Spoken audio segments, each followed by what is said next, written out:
That fateful night in Michigan. My name's Emily Parker, and on that night, Grand Rapids felt smaller than ever. I was 35, but the dinner table at my childhood home still made me feel 16. The smell of my mom's roast beef filled the house, wrapping around every memory tucked between these four walls. It was supposed to be a typical Sunday family dinner, the kind I could almost sleepwalk through after so many years of the same jokes, same squabbles, same routines. Mom had set out her best china, cream-colored plates etched with little blue flowers, her special occasion salt and pepper shakers, even a pie cooling by the window.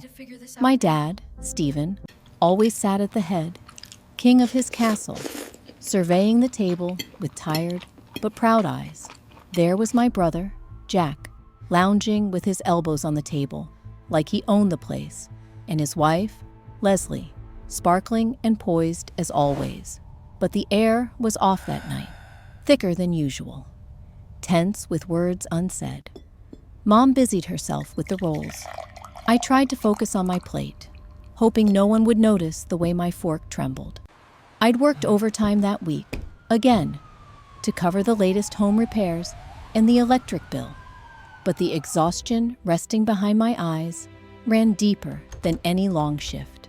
I felt it every time I saw Jack laugh about his schemes. New businesses, big wins, all talk and no receipts. I'd been the one paying off the plumber who fixed the leaky basement and covering for those forgotten taxes. Yet there I sat, invisible. As Dad reached for the carving knife, silence fell, unnaturally heavy. Without looking up, he cleared his throat. "Emily, I think it's time you figured out your next move." His words dangled there, electric. I glanced up and met cold, unreadable eyes. Before I could ask what he meant, Jack piped up, his voice too chipper. "Yeah, Em, the guest room's all yours, unless you'd rather move out." Leslie smirked, twisting her napkin between manicured fingers, her gaze glittering with some private victory. My brain scrambled to process. I let my fork clatter to my plate, stuttering. "Excuse me." Dad's voice was icy this time. Clipped. "You've overstayed. Either make plans to leave or take the guest room if you absolutely must." I wanted so badly to defend myself, to say, after all I had contributed, after years of quietly taking care of the things they ignored, how could they treat me like this? Instead, I stared at my half-eaten dinner. My appetite vaporized. The roast beef, carefully cooked by Mom, now felt like a prop in a scene I didn't belong in. "You really want me gone?" I whispered, looking from face to face. Jack wouldn't meet my eyes. Mom kept her attention fixed on the bread she was slicing, her lips pressed tight. Jack leaned back, grinning. "Oh, come on, Em. Make it easy. Move out tomorrow and save everyone some hassle." The realization sank in like a cold stone. I was expendable. I was the one holding the ship together. And yet, according to them, I was just in the way. Rage flared up out of nowhere. Years of being a silent pillar boiling to the surface. I stood up so fast, my chair screeched across the tile, shaking. "Fine." My voice was steadier than I felt. "If that's what you want, you can have your precious house." Jack rolled his eyes. Leslie smirked again. My dad's face didn't move. The only sound was my own heartbeat thudding like thunder. I looked at my mother, hoping for a rescue. She avoided my gaze, instead gathering up the unused salad plates. I pocketed my car keys, feeling my world tilt and shudder. "Don't worry about the mortgage payment this month," I spat out. "And don't call me when the pipes freeze again." I walked out into the Michigan night, the wind biting at my cheeks, feeling for the first time like I was stepping into a world untethered. Behind me, the house glowed warm and indifferent. The scene unchanged, but the cast forever altered. The years of bearing the family's burdens. Looking back, I wonder when exactly, coming home to help, turned into a silent contract to take care of everyone. It started innocently, after my grandmother passed away, and the house felt emptier, and my parents seemed suddenly older, more fragile. Bills stacked up, the mortgage, rising property taxes, broken appliances, and that leaky roof Dad always said he'd fix, but never did. So I came back to Grand Rapids. Maybe I wanted to reconnect, or maybe it was just easier than moving on alone. But whatever my reasons, I slid too easily into the role of savior. I'd just landed my job as an environmental engineer. I was proud, freshly credentialed, ready to do something that mattered. Instead, nearly every paycheck went to patching the life my parents had let crumble. New double-paned windows to keep out winter winds. A high-efficiency water heater after the old one gave out mid-January. Utility bills, grocery runs, emergency plumbing calls at midnight. My bank statements told the story, even if my family never did. Work was never ending. My weekly hours ballooned from 40 to 60, then some months even 70, as I took on second and third projects just to keep pace. At the office, I was diligent and respected. But at home, I was still a daughter expected to say yes to every new crisis. My friends drifted away. Weekends disappeared into painting walls or fixing creaky stairs. I put off relationships, turned down out-of-town job offers, all so I could be there for people who only seemed to appreciate my presence when it paid a bill. Dad was always somewhere else, mentally, emotionally, but also sometimes physically, wandering off when the work got hard. I'd slip him receipts, hoping for a sign he realized what I'd done, but he'd just sigh and say, "Let me know if you need help with the taxes." His gaze always seemed to settle soon on Jack, who was the family darling. Jack was full of wild ideas and grand plans. A food truck that lasted 3 months, a failed crypto app, a series of get-rich-quick schemes that always fizzled. Each time, Dad would slap him on the back and say, "Everyone fails before they succeed, son." While Jack chased dreams, I steadied the ship. I tracked which pipes were due to burst, which holes needed patching before the spring thaw. My hands bore the calluses, and my mind the exhaustion. Yet, despite every sacrifice, I was still just helping, in Mom's words. Never building, never owning, never truly belonging again in what once was my home. Mom's support was subtler, sometimes gentle, sometimes painfully passive. Once, as I juggled another set of bills, I overheard her whisper to Dad, "Emily's just here for a while, Stephen. Jack's the one with a future." That sentence stung in ways I couldn't show. It painted me as a placeholder, a caretaker, not a daughter making a life for herself. It made me question why I poured so much of myself into a place and a family that viewed my dedication as temporary, if not invisible. Some nights, after everyone else went to bed, I'd walk through the house, contemplating the memories tied to every wall and window, how much I'd fixed, how much had been taken for granted. I'd lie awake, straining to hear any gratitude in the silence, always disappointed by how alone that longing felt. The years I spent bailing everyone out weren't just about money. They took something from me that took even longer to reclaim: my sense of worth, my freedom, my right to live for myself. The arrival of Leslie, my brother's wife. It's almost funny now, remembering the first time Jack brought Leslie home. I still remember the early autumn chill rolling off Lake Michigan, the trees glowing maple red as the wind swept through our neighborhood. Jack was never the type to introduce girlfriends to the family, so when he called ahead, all excited, "Wait till you meet her, she's something else," I admit. A small flicker of curiosity sparked beneath my skepticism. Leslie swept in like she owned the place.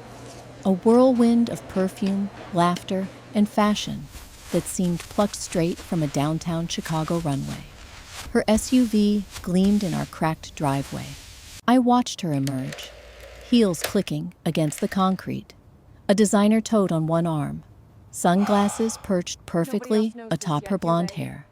She was tall, too, with a flawless smile that struck like the flash of a camera, and eyes that never quite stayed still for long. Right off the bat, Leslie handed Mom a pricey bottle of olive oil. Straight from Italy, she claimed. Hugged Dad with the practiced confidence of someone used to charming strict parents, and called out to Jack from the living room as if she'd been there for years. Jack, ever the showman, glowed in her presence. He laughed louder. He moved bigger. His stories inflated like parade floats. At dinner, Leslie regaled us with stories about her work as a realtor. It hardly mattered that she'd only been in Michigan 2 years. She spoke as if she were the queen bee of lakefront estates. The way she sprinkled real estate jargon around the table, I could practically hear Dad's interest peaking. Equity, leverage, option arm mortgages, words that rarely made it past our family's talk of weather and taxes. Jack watched her like she'd hung the moon. I was polite, asking what kinds of properties she handled, if she had any favorites, or what the housing market in Grand Rapids was really like. Leslie smiled, chewing slowly, buying time. "Oh, you know, a little bit of everything," she sang, her gaze skipping past me to lock eyes with Dad. "I recently helped a family relocate all the way from Seattle. Huge deal, big money. When I pressed for details, clients' names, addresses, she'd redirect, suddenly extra interested in Jack's next job scheme or Mom's apple pie recipe. What struck me first, besides the expensive watch glittering on her wrist and her incongruously crisp accent, was her skill at steering every room she entered. She'd flatter, deflect, and drop just enough dazzling tidbits to make everyone feel they were in the know, without actually saying a thing of substance. After dinner, while Mom and I did dishes, I heard Leslie in the other room, laying on talk of leverage, market disruption, and inside networks, thick enough that Dad started to believe we had our own family Shark Tank contestant under our roof. Soon, her drop-ins became a near-weekly affair. Each visit, another piece fell into place. Leslie always had a new phone, a fresh manicure, shopping bags from stores in Chicago I'd only seen online. The Range Rover never seemed to leave her side. Yet for someone in real estate, she made a point of never discussing commissions or setbacks, only big wins and networking opportunities. Jack, oblivious or just willfully blind, cheered her on. "She's building a client base. Give it time," he'd say, his chest puffed with pride. Dad was charmed, emboldened even. Sometimes I caught him nodding along to Leslie's investment speeches, later repeating her talking points as though they were gospel. Real estate's all about risk and reward, Em. You could learn something from Leslie. I felt myself shrinking at the table. It wasn't just the glitz. Plenty of people have money, or at least the presentation of it. It was Leslie's ability to make everyone feel they knew her, right up until the moment you realized you didn't. She'd pat my arm, eyes twinkling with some private joke, and assure me of my amazing contributions to the family. If I brought up my own work, engineer jargon, late nights at the plant, she'd listen politely and steer the conversation right back to her own exploits, often punctuated by another mention of her exclusive network or legacy clients.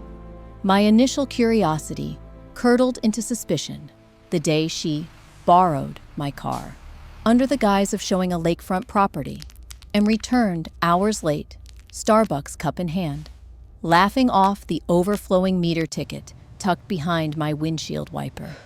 I'm just too used to valet parking, she giggled, kissing Jack on the cheek and handing me her phone to snap a picture of the two of them together. By month's end, Leslie was as much a fixture in the house as the kitchen clock. She'd bring over new home improvement plans for Dad, lofty schemes involving remodeling, property flips, even pitches for Jack to go into business with her on renovating distressed homes. Mom, always polite, seemed mostly intimidated. She'd nod and try to please, offering coffee or digging out old magazine clippings about farmhouse decor. Jack only got more ambitious, feeding off Leslie's energy, daydreaming about profits that never materialized. Meanwhile, I tallied up receipts, grocery runs for impromptu dinners, utilities spiking from extra guests, small luxuries disappearing around the house.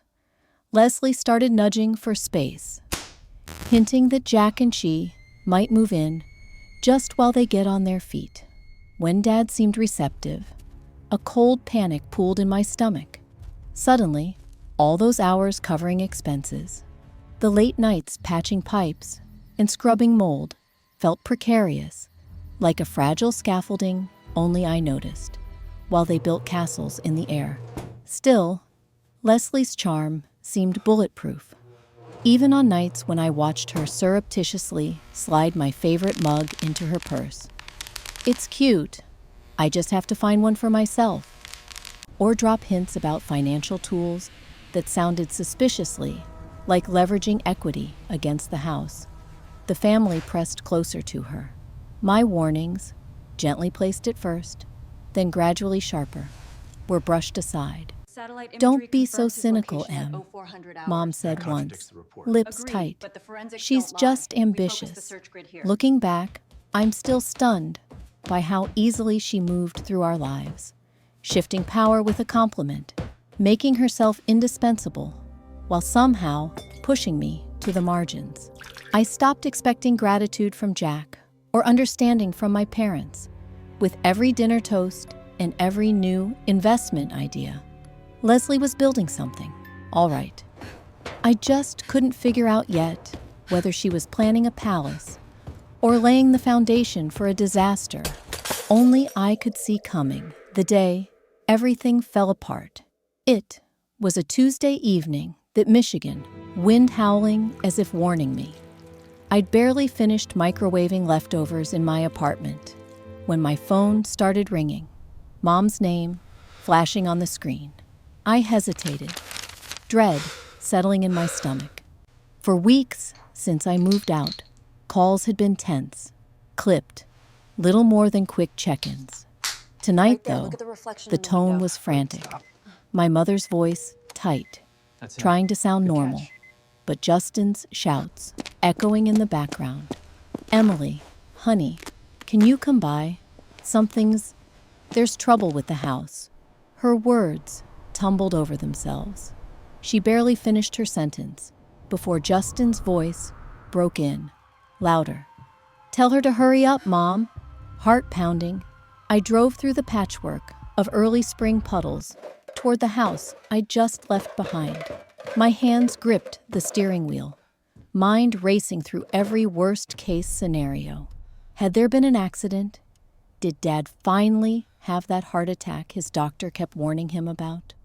Or, and this stabbed worst, had something happened because I'd left?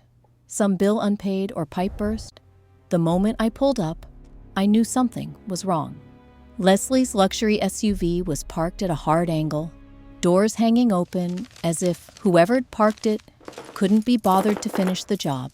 Inside, voices ricocheted down the hall. I paused on the porch, hands bracing myself for whatever was waiting beyond the door. Every light in the house blazed, as if trying to force out the building panic. When I stepped inside, the living room looked like a storm had hit. Suitcases, unopened mail, and shopping bags cluttered every surface. Mom huddled near the kitchen, clutching a fistful of tissues. Dad sat slumped in his armchair, gray and smaller than I'd ever seen him. Justin was pacing, his hair wild, half shouting into his phone.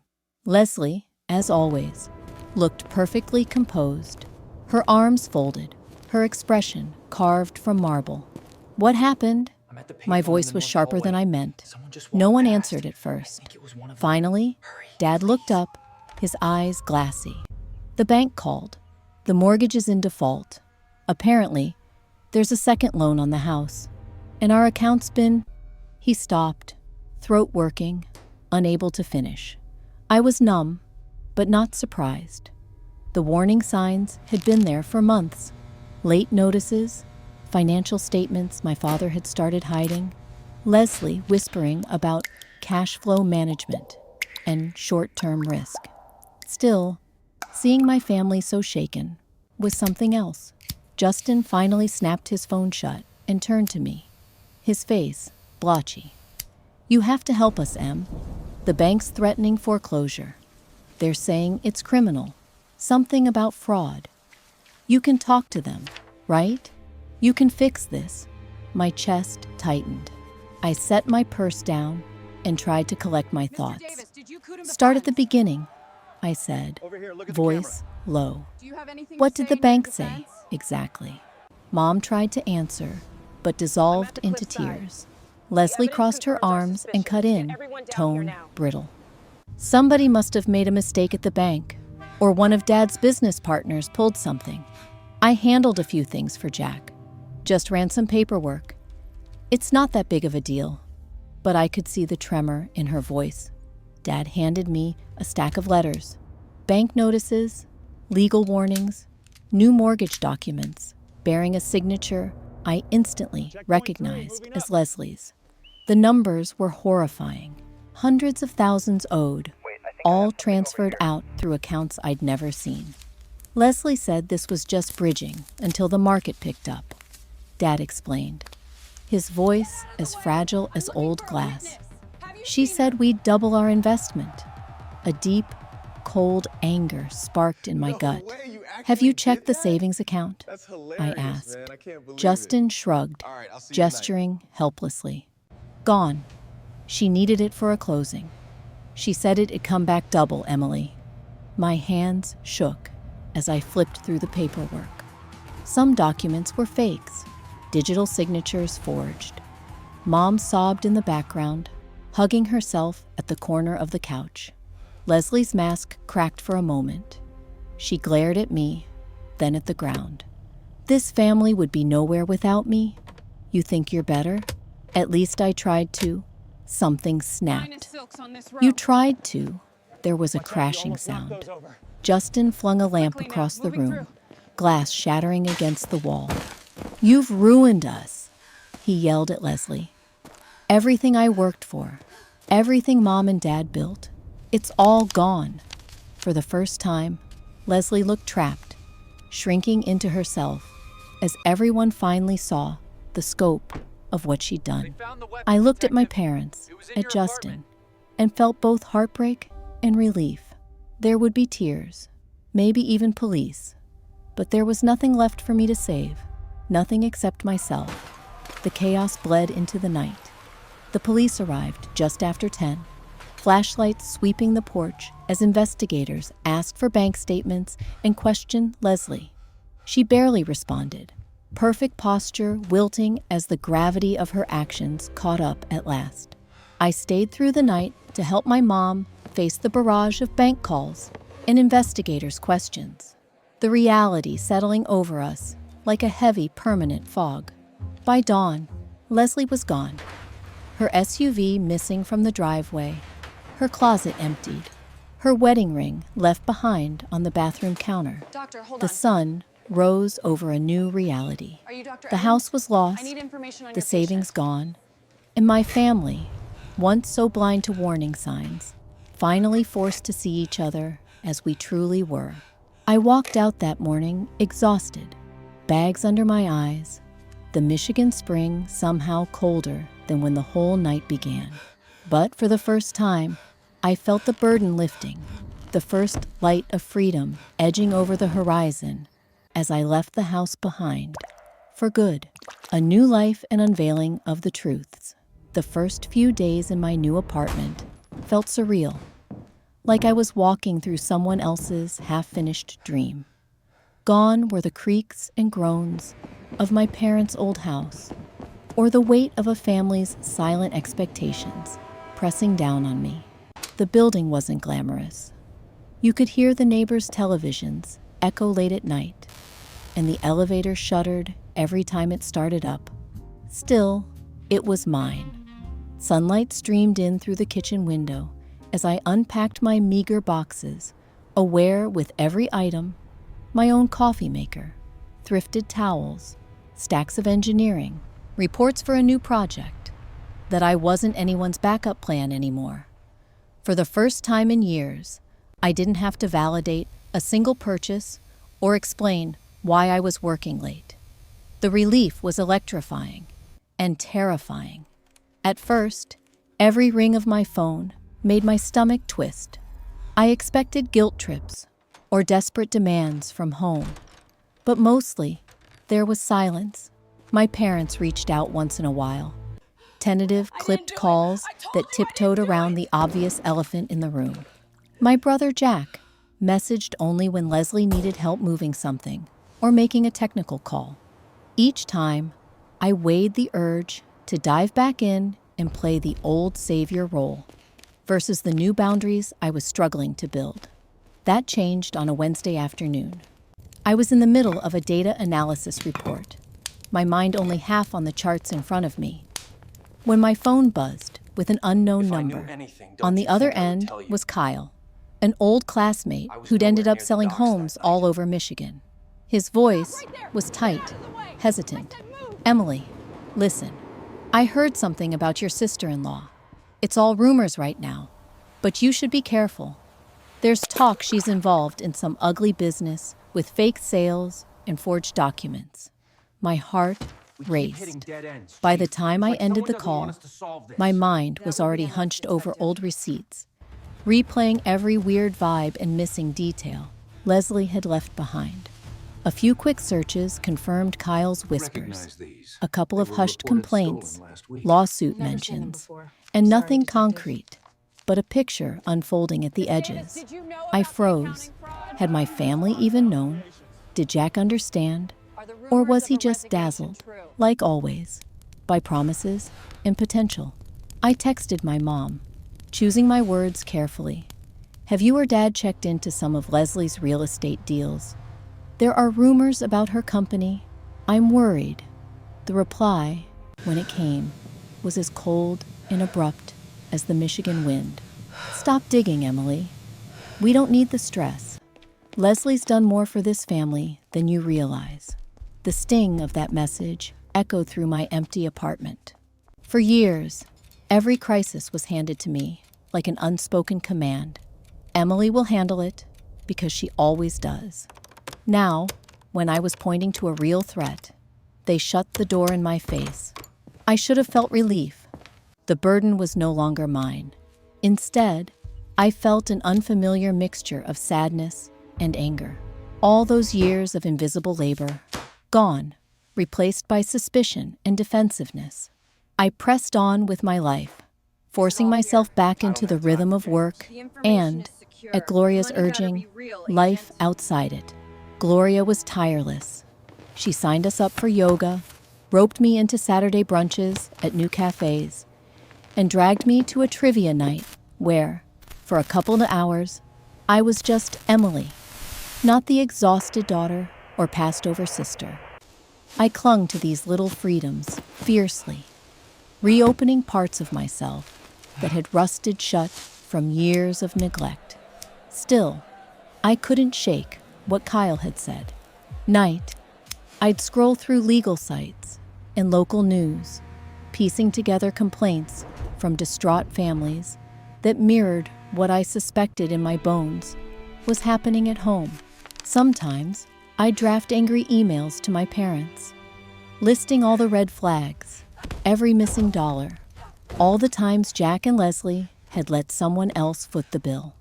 I never sent them. What would it change? Then, just when the mess seemed far from my doorstep, the truth finally crashed into my family with the force of a Michigan snowstorm.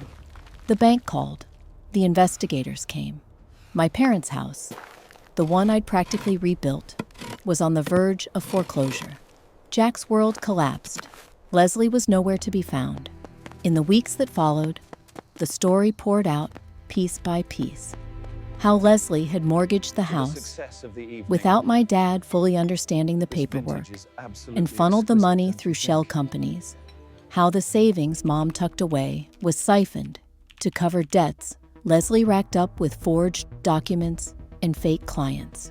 Jack, who once laughed off every warning, was blindsided. My parents, shamed and hollowed out, could barely meet my eyes when they called to ask for help. But this time, help wasn't coming. Not from me, not after all the years I'd given. I listened, heart heavy, as they scrambled to deal with the fallout. Lawyers, bank representatives, even police detectives. Mom begged me to just come back, fix it, talk to someone at the credit union, use my job title and calm things down. But I was done being their insurance policy. I can't fix this, I told them, my voice steady, even as it trembled. You have to face it yourselves. For the first time, their crisis wasn't my undoing. It was the moment I finally understood I deserved better. Deserved to build a life, not just patch over someone else's mess. As the months rolled on, news trickled in. Jack was picking up shifts at a local supply store. Dad was applying for contract work, and Mom was cleaning offices in the city. I watched from afar, wishing I could offer comfort without reopening old wounds. Life in my small, sunlit apartment didn't magically erase the pain, but each day it hurt a little less. I decorated slowly, reclaiming my own taste and style. I joined Gloria's running club, learned how to cook simple dinners just for myself, and rebuilt friendships I'd let slip. Identity didn't come back all at once, but piece by piece, like sunlight through a frosted window, each shard of warmth thawing old resentments into memories I could finally put to rest. As for Leslie, her story unraveled in local headlines. The fraud, the lawsuits, the trail of chaos left behind. Some nights, I'd stare up at the Michigan sky, wondering if I could have stopped it sooner, if my family had trusted me. The guilt, somehow, was easier to live with than the regret of not leaving sooner. Now, when the phone rings, I no longer flinch. I answer on my terms, my boundaries in place. I love my family, always have. But loving them doesn't mean losing myself again. That's the truth I found in the ruins of everything Leslie tried to build on my family's back. A truth that sets me free every single day. The final reckoning, my family, pays the price. If I ever believed reckoning would come with drama, yelling, slammed doors, some explosive truth that sent everyone to their corners, I was wrong. The beginning of the end arrived more like a slow, choking frost. Each new disaster freezing any lingering hope that things could return to the way they were. It started early one morning, my phone vibrating against my nightstand, before the sun had even climbed above the downtown skyline. I rolled over, dread settling in before I was even fully awake. Jack's number flashed across the screen. He didn't call often, and when he did, it meant bad news. Emily. His voice was barely above a whisper. You need to come to the house. Now. By the time I pulled up, the street was lined with unfamiliar cars.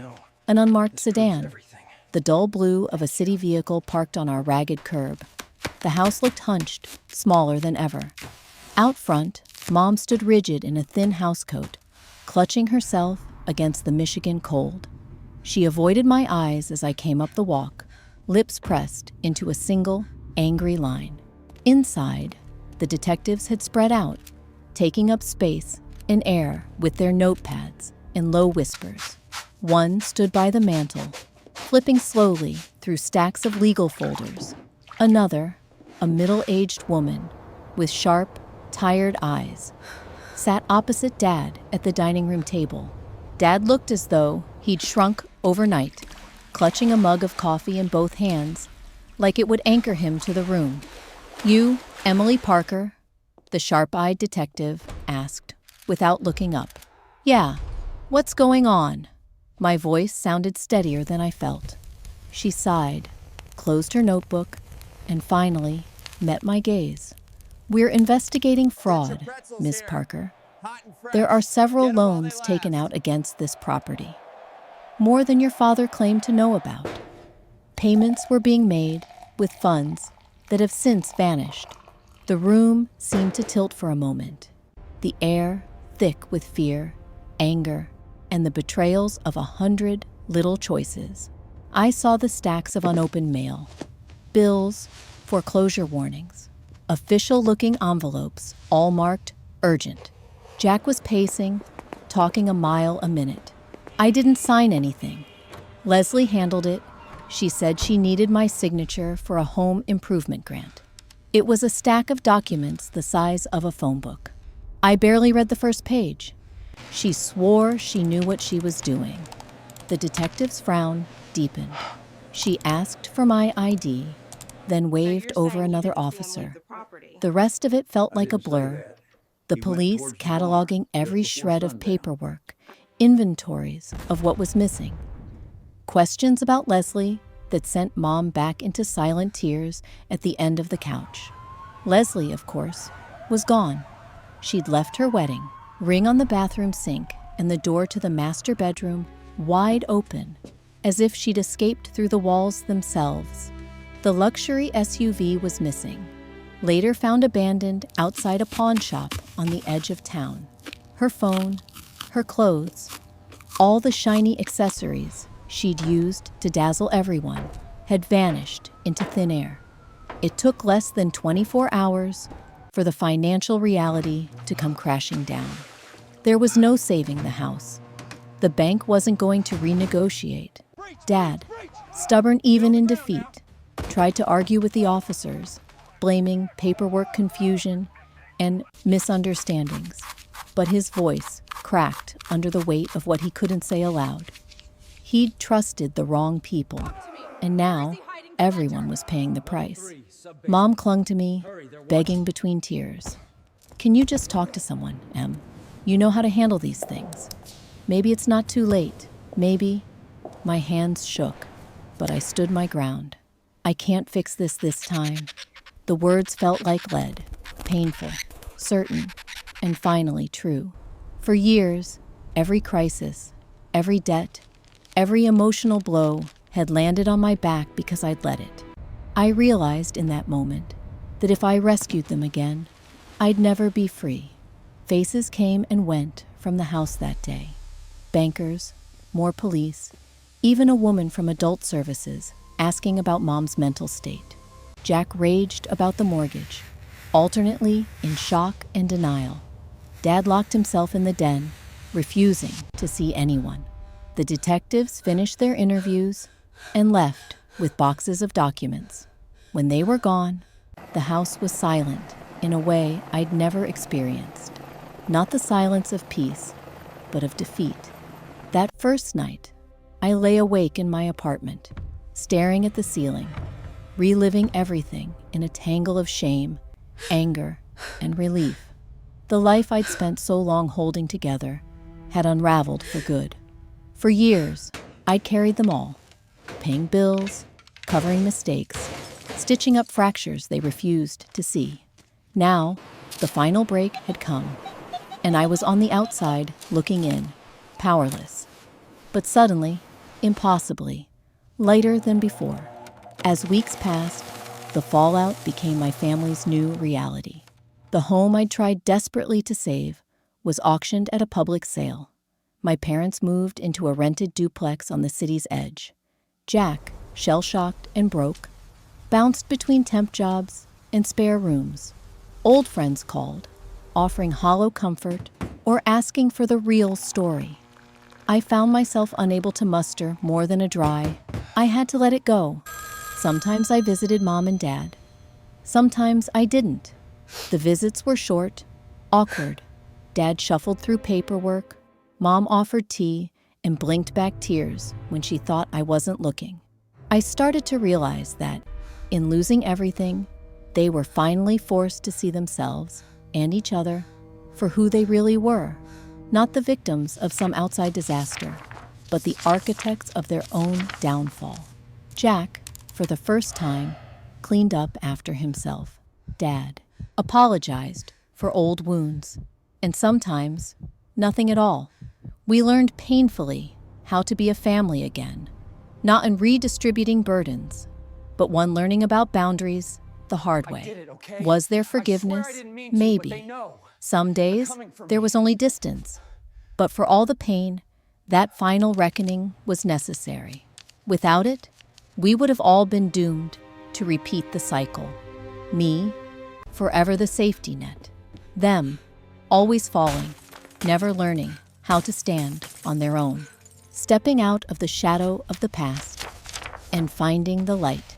Half a year slipped by before I truly noticed the shape of my new life.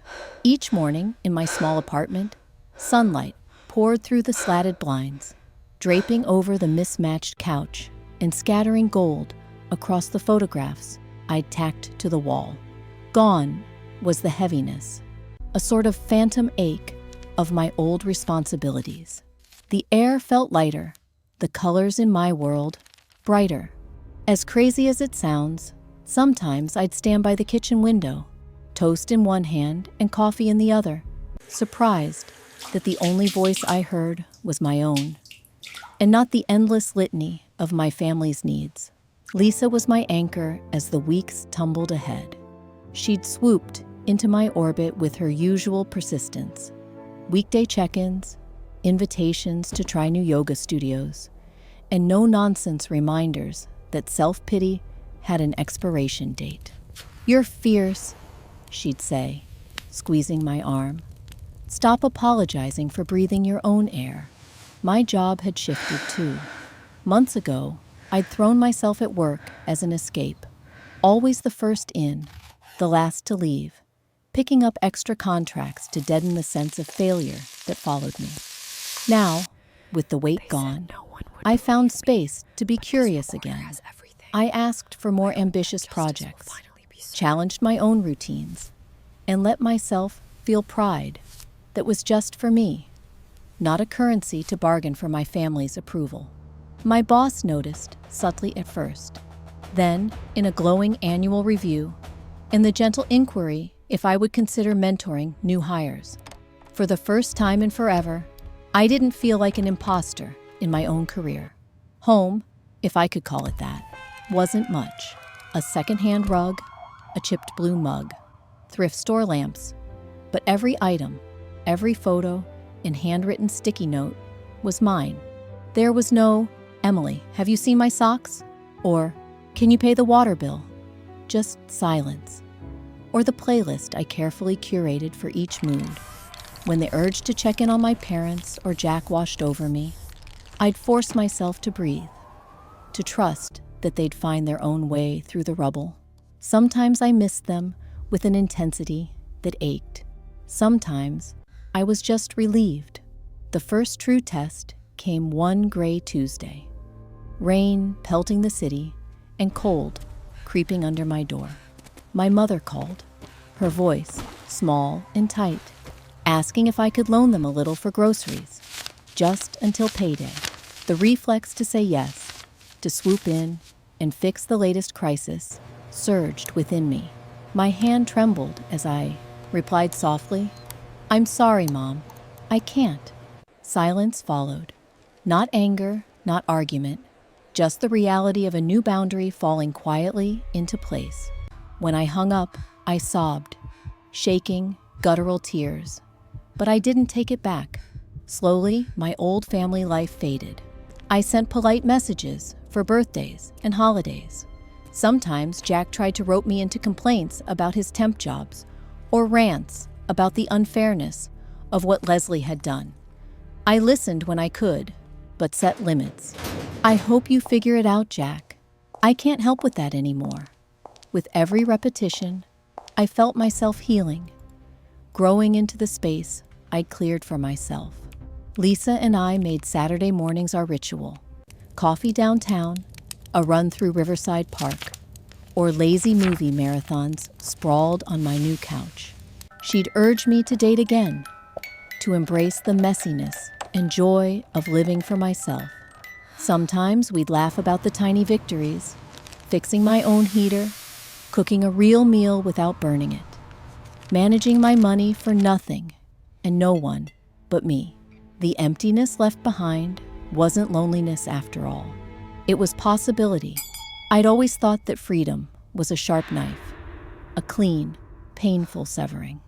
But in truth, it's a gradual thaw, warmth blooming where frost once lingered. I meditated. I painted old furniture.